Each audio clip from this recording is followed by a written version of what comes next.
بہت عرصے پہلے کی بات ہے۔ چین کے کسی شہر میں ایک شخص چینگ کرانو رہتا تھا۔ چینگ کرانو بہت اچھا ادیب تھا۔ برسوں سے وہ اکیلا ہی رہتا چلا آ رہا تھا۔ اپنی کم بولنے کی عادت کی وجہ سے وہ کسی سے دوستی نہ کر سکا۔ اس کے پڑوس میں ایک غریب مگر پیاری سی لڑکی ژانگ رہتی تھی۔ ژانگ کو کہانیاں سننے اور پڑھنے میں بہت مزہ آتا تھا۔ کرانو چونکہ اچھا ادیب تھا اس لیے ژانگ اس کی بہت عزت کیا کرتی تھی۔ ایک دن اس نے اپنی ماں سے اجازت لی اور کرانو سے ملنے اس کے گھر آئی۔ کرانو اس وقت کچھ لکھنے میں مصروف تھا۔ ژانگ اس کے لیے شربت لائی اور ادب سے اسے پیش کیا۔ کرانو نے پہلی بار جب اپنے گھر میں کسی کو دیکھا تو بہت خوش ہوا۔ اس نے ژانگ کا شکریہ ادا کیا اور اس طرح ژانگ کا کرانو کے گھر آنا جانا ہو گیا۔ کرانو کا گھر چھوٹا سا تھا۔ اس کی تمام چیزیں بکھری رہتی تھیں۔ ژانگ نے اس کا گھر سلیقے سے سجا دیا۔ کرانو بہت سادگی سے رہتا تھا۔ اس کے گھر میں کوئی قیمتی چیز نہ تھی۔ ژانگ نے اس کا ذکر اپنے باپ سے کیا تو وہ کہنے لگا وہ بہت کنجوس ہے اور دولت جمع کر رہا ہے۔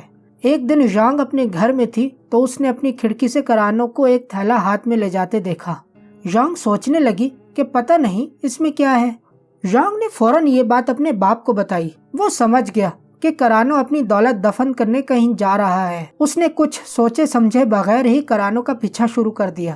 کرانو اپنی ہی دھن میں چلا جا رہا تھا اور چانگ اس کے پیچھے پیچھے تھا۔ جب چانگ نے کرانو کو بینک میں داخل ہوتے دیکھا تو اس کا شک یقین میں بدل گیا۔ گھر آ کر اس نے ژانگ سے کہا کہ وہ ذرا ٹوہ تو لگائے کہ کرانو نے بینک میں آخر کیا جمع کرایا ہے۔ دوسرے دن ژانگ نے کرانو کو قہوہ پیش کرتے ہوئے کہا کل آپ کسی دوست سے ملنے گئے تھے شاید؟ کرانو نے پہلے تو قہوے کا شکریہ ادا کیا اور پھر کہا نہیں میں تو بینک گیا تھا لاکر میں ایک قیمتی چیز رکھنے۔ لیکن اس نے یہ نہیں بتایا کہ وہ چیز کیا تھی۔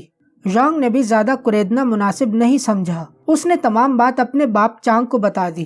چانگ ایک لالچی اور خود غرض انسان تھا۔ اس نے فیصلہ کر لیا کہ وہ کسی نہ کسی طرح کرانو کی دولت حاصل کرے گا۔ تھوڑے دنوں بعد ہی ژانگ کا ایک امیر گھرانے سے رشتہ آیا تو اس کی بات پکی کر دی گئی۔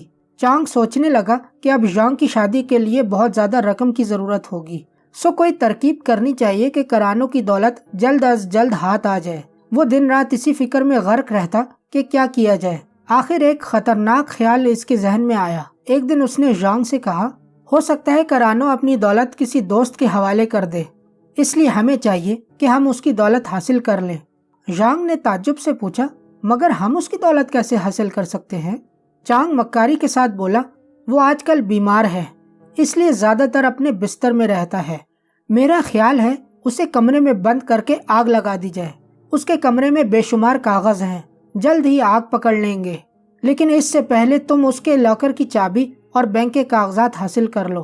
باپ کا یہ منصوبہ سن کر ژانگ لرز کر رہ گئی۔ اس نے فوراً انکار کر دیا مگر چانگ نے اپنی چکنی چپڑی باتوں سے اسے سبز باغ دکھائے اور اس پر سختی بھی کی۔ مجبوراً ژانگ اس کے ساتھ اس منصوبے میں شریک ہونے کے لیے تیار ہو گئی، لیکن اس نے آگ لگانے سے صاف انکار کر دیا۔ چانگ نے کہا کہ وہ آگ خود لگائے گا۔ چنانچہ ژانگ جب اگلے روز کرانو کے گھر گئی تو اس نے اپنی شادی کے متعلق کرانو کو کچھ نہیں بتایا، لیکن کسی نہ کسی طرح بینک کے کاغذات اور لاکر کی چابی حاصل کرنے میں کامیاب ہو گئی۔ پھر کرانو کی غیر موجودگی میں صفائی کے بہانے وہ اس کے گھر میں رک گئی اور کرانو کے سارے گھر میں تیل چھڑک دیا۔ کرانو کسی کام سے گیا ہوا تھا۔ یہ کام کر کے وہ جلدی سے باہر نکل آئی۔ جیسے ہی کرانو گھر آیا چانگ نے دروازہ بند کر کے آگ کی مشعل کھڑکی کے ذریعے اندر پھینک دی۔ کرانو جب کمرے میں داخل ہوا تو اسے بو محسوس ہوئی اور آگ کمرے میں تیزی سے پھیلنے لگی۔ چانگ اور ژانگ اپنے گھر جا چکے تھے۔ پھر وہ اس وقت باہر نکلے جب محلے والوں نے شور مچایا کہ کرانو مر چکا ہے۔ کسی کو معلوم ہی نہ ہو سکا کہ آگ کیسے لگی۔ لوگوں نے یہی خیال کیا کہ شاید کھانا پکانے کے لیے اس نے آگ جلائی ہوگی اور غلطی سے آگ کپڑوں میں لگ گئی ہوگی۔ اس دردناک واقعے کو کئی دن گزر گئے۔ آخر ایک دن ژانگ اور چانگ بینک جا پہنچے۔ انہوں نے خود کو کرانو کا رشتہ دار ظاہر کیا اور بینک کا لاکر کھولنے میں کامیاب ہو گئے۔ لاکر کے ساتھ ایک تھیلے میں خط بھی تھا جس میں لکھا تھا لاکر کھولنے والے پر سلامتی ہو۔ اس لاکر میں میری زندگی کی سب سے عمدہ کہانی ہے۔ میری یہ کہانی 2 حصوں پر مشتمل ہے۔ ایک شخص مجھے اس کے 15,000 پاؤنڈ دینے کو تیار ہے مگر میں ابھی اسے بیچنا نہیں چاہتا۔ میں اسے اس وقت بیچوں گا جب ژانگ کی شادی ہوگی۔ میں اس کہانی کو بیچ کر ساری رقم ژانگ کو دے دوں گا۔ وہ مجھے بہت پیاری لگتی ہے، بالکل اپنی بیٹیوں جیسی۔ اگر میں اس کی شادی سے پہلے مر جاؤں تو ژانگ اس کہانی کو بیچ سکتی ہے۔ اتنا خط پڑھ کر ژانگ نے اپنے باپ کی طرف دیکھا جو خط سن رہا تھا۔ اس وقت تک وہ تھیلے میں سے سارے قیمتی کاغذات نکال چکا تھا۔ کاش میں اسے اپنی شادی کی خبر سنا دیتی۔ ژانگ کی یہ بات سن کر چانگ نے کہا، کوئی فرق نہیں پڑتا، 15,000 پاؤنڈ تو اب بھی مل جائیں گے، تم ذرا باقی خط پڑھو۔ ژانگ پھر پڑھنے لگی، لیکن کہانی کا یہ صرف ایک حصہ ہے، دوسرا حصہ بہت اہم اور ضروری ہے، اور وہ میری تکیہ کے غلاف کے اندر رکھا ہوا ہے، جسے میری موت کے بعد ژانگ نکال سکتی ہے۔ اللہ اسے ہمیشہ خوش رکھے۔